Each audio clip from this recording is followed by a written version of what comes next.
पहले अगर हम सिर्फ जिक्र कर ले ओवरऑल जो दुनिया पे इसका असर पड़ेगा और फिर हम उसके बाद पाकिस्तान पे भी बात कर लेंगे। तो खुर्रम साहब, क्योंकि ये एक ऐसा इशू था जिसके ऊपर जब इलेक्शन कैंपेन भी चल रही थी तो इसका बार बार जिक्र करते थे डोनाल्ड ट्रंप साहब।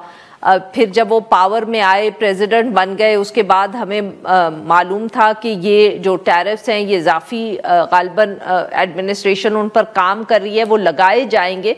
पर सर, इस सारी इंफॉर्मेशन के बावजूद आज जो आपने रद्द अमल देखा, जो रिएक्शन आया इकोनॉमी से, वर्ल्ड इकोनॉमी से, आप क्या सर इसको एक्सपेक्ट कर रहे थे? ना, आई थिंक ये एक्सपेक्टेड तो था डेफिनेटली कि इसका बहुत बड़ा एक नुकसानदेह किस्म का इफेक्ट होगा। फिलहाल तो उस इफेक्ट को स्टॉक मार्केट के जरिए देखा जा रहा है कि तमाम जो दुनिया की स्टॉक मार्केट्स हैं, चाहे वो नैस्डैक हो या फुटसी हो या चाइनीज या जापानीज मार्केट्स हो, लेकिन आगे जैसे हम लोग चलेंगे ये मजीद और चीजों में भी नजर आएगा। जीडीपी ग्रोथ रेट जैसे गिरेगा, इंटरनेशनल ट्रेड की जो लेवल्स हैं, वॉल्यूम्स हैं, वो गिरेंगी। तो अभी तो इसका पूरी तरह से जो इम्पैक्ट है वो नजर नहीं आया, सामने नहीं आया, वो तो आगे हफ्ते और महीनों में आएगा। काफी कुछ डिपेंड करता है कि इसमें से वापस कितना ले लिया जाए। लेकिन आरिफा, एक चीज जो है ना कि अब अगर इन टैरिफ्स को नेगोशिएट करके वापस भी लेना शुरू कर दें डोनाल्ड ट्रंप हजरत, तो उसका ये नहीं मतलब कि यानी ये डैमेज तो हो चुका है, और डैमेज जो कॉन्फिडेंस का हुआ है वो वापस अब नहीं किया जा सकता। क्योंकि बाकी दुनिया की अगर आप स्टेटमेंट्स देख लें, कनाडा, यूरोपियन यूनियन, चाइना, इन सब की तरफ से जो आई हैं, वो अब कह रहे हैं कि इस अमेरिका को अब इसको अब ट्रस्ट नहीं किया जा सकता। ये reliable trading partner, security partner या किसी तरह का एक रिलायबल मुल्क नहीं रहा। तो आई थिंक जैसे जैसे अब टाइम चलेगा, चाहे ये टैरिफ्स को वापस भी ले लें, बाकी मुल्क जो हैं वो आपस में बात करना शुरू करेंगे और अमेरिका को बाईपास करने की जो बंदोबस्त है वो सारी अब ऑलरेडी हो रहा था, अब उसमें मजीद और इतनी तेजी आएगी कि ये सारी सिचुएशन अमेरिका के काबू से बाहर निकलेगी। It's inevitable now. अली साहब, आपने खुर्रम साहब की बात सुनी, वो उनका जो यहाँ मेन नुक्ता है वो ये है कि अब बाकी जो ममालिक हैं, ख़ास तौर के पे जो चाहे वो यूरोप के हों या कनाडा जैसे ममालिक हों, उनके लिए अब रिलायबल नहीं रहा अमेरिका। पर सर, क्या आपके ख्याल में आप इसके साथ इत्तेफाक करेंगे कि आने वाले दिनों में क्या America despite its status as a world power, super power, क्या सचमुच बाकी ममालिक जो है आप उसको अब ट्रस्ट करना छोड़ देंगे और उसको बाईपास करेंगे? जी, ऐसा तो अब बिल्कुल होगा, लेकिन बात यह है कि कनाडा या ईयू, ये लोग what they all bring to the table. जी, ये टेबल पे क्या लेके आते हैं? देखिए जी, इस वक्त जो मेन जो टफ है वो ये है कि जी ट्रंप ने टैरिफ्स लगाए हैं कि गुड्स का जो ट्रेड डेफिसिट जिन मुल्कों के साथ है कि उनको कहें कि जी आप हमारे अमेरिका से भी इंपोर्ट करें, उसके नीचे प्राइस नीचे लाएं और उसको बैलेंस को बेहतर लाएं। इस तरह से किसी फॉर्म में ये नेगोशिएशन होगी, और ये अब जब नेगोशिएशन ऐसी होंगी तो उसमें मैटर वो करेंगे जो मुल्क मैन्युफैक्चरर्स हैं, जिनकी डिमांड जो है अमेरिका में होस्ट करती है, जिसमें चाइना सबसे बड़ा है, वियतनाम है, इंडिया है, पाकिस्तान है, बांग्लादेश है, बेशुमार और मुल्क हैं।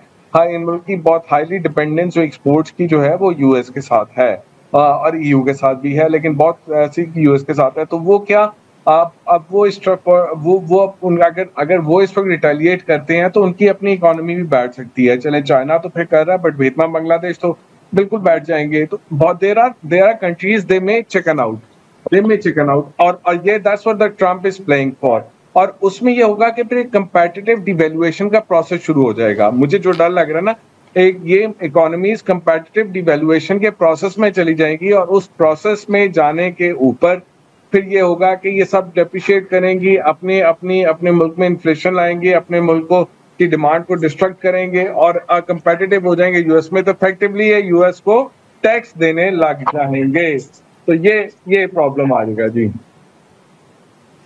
खुर्रम साहब, अली साहब भी मतलब कि वो तो बात कर रहे हैं जो नुकसान मुख्तलिफ ममालिक में होगा बिकॉज इन देयर कॉम्पिटिशन, पर सर बहुत से लोगों का ये भी ख्याल है कि जैसे आपने भी जिक्र किया कि इसके असरात होंगे, एक तो वर्ल्ड रिसेशन की भी बात हो रही है, मगर साथ साथ ये भी बात हो रही है कि अमेरिका के ऊपर इसके कोई खास अच्छे असरात नहीं होंगे, unlike what President Trump is promising to some extent.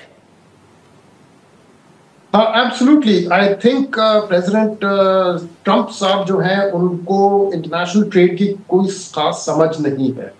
अगर वो ये समझ रहे हैं कि जिस मुल्क के साथ ट्रेड डेफिसिट रन करते हैं वो गलत चीज़ है और उसको हमने रिवर्स करना है और सारे मुल्कों के ऊपर इस तरह के टैरिफ्स लगा दिए, ये एक बहुत सिंपल और क्रूड किस्म का माइंड सेट रिवील हो रहा है इस किस्म की एक्शंस के through. I think short term में एक झटका लगेगा सारे तमाम मुल्कों को। कई मुल्कों ने तो ऑलरेडी रिटेलिएट करना शुरू कर दिया। चाइना ने तो आई थिंक कोई 3 दिन पहले अनाउंस कर दिया था equal tariff action against American goods 34% के। तो वो तो रेडी बैठे हुए थे, उनको पता था अपने पहले तजुर्बे के साथ कि ट्रंप की जब प्रेसिडेंसी शुरू होगी उन्होंने किसी किस्म की ट्रेड वॉर शुरू करनी है दोबारा, जैसे 2016 में की थी, और वो तैयार बैठे हुए थे। उन्होंने तो बिल्कुल टाइम नहीं जाया किया। यूरोपियन यूनियन है अभी तक वो अपना कोई रास्ता ढूंढने की कोशिश कर रहे हैं। उन्होंने रिटेलिएटरी टैरिफ्स तो नहीं अनाउंस किए, लेकिन स्टेटमेंट्स उनकी तरफ से आए बाय शायद किस्म की आ रही हैं तमाम। देखते हैं कि वो लोग भी आगे चलते हैं क्या रवैया पकड़ते हैं। लेकिन आई थिंक अमेरिका को नेट ऑब्वियसली आई थिंक नुकसान ही होगा, क्योंकि आरएफआई इस दुनिया में ट्रेड जो है खासतौर पर अमेरिका जैसे मुल्क जो है वो इतने इंटरडिपेंडेंट है। आप इतना देख लें कि एक आईफोन, और पूरा अमेरिका तो नहीं तकरीबन चलता ही आईफोन्स पे है। अब वो कोई 30 या 40 मुल्कों से मटेरियल इकट्ठा करके मैन्युफैक्चर किया जाता है एक आईफोन। उसके मिनरल्स जो है वो अफ्रीका से आते हैं, उसको फैब्रिकेट करने की जो टेक्नोलॉजी और हाई प्रिसिशन मशीनरी है वो जर्मनी में बनती है, उसके सेमीकंडक्टर्स ताइवान में बनेंगे, उसके हर तरफ से मुल्क जो है उनमें ट्रेड जब होती है आपस में तो फिर एक आईफोन प्रोडक्ट निकलता है। और ये तो मैं एक ही प्रोडक्ट की बात कर रहा हूँ, जितने आपके हाई टेक के प्रोडक्ट्स हैं they are all dependent on international trade. आप उसके ऊपर एक इस तरह का वो धचका डाल दें और कहते हैं कि अब मैन्युफैक्चरिंग को हमने रिवाइव करना है जो पुरानी टेक्नोलॉजी हो चुकी है, हाई टेक से पहले की है, तो naturally I think this will be very very damaging for America. And I think जैसे टाइम चलेगा उनको खुद समझ आनी शुरू होगी कि दो जो उनकी पॉलिसीज है, एक तो लोगों को पकड़ के डिपोर्ट कर रहे हैं,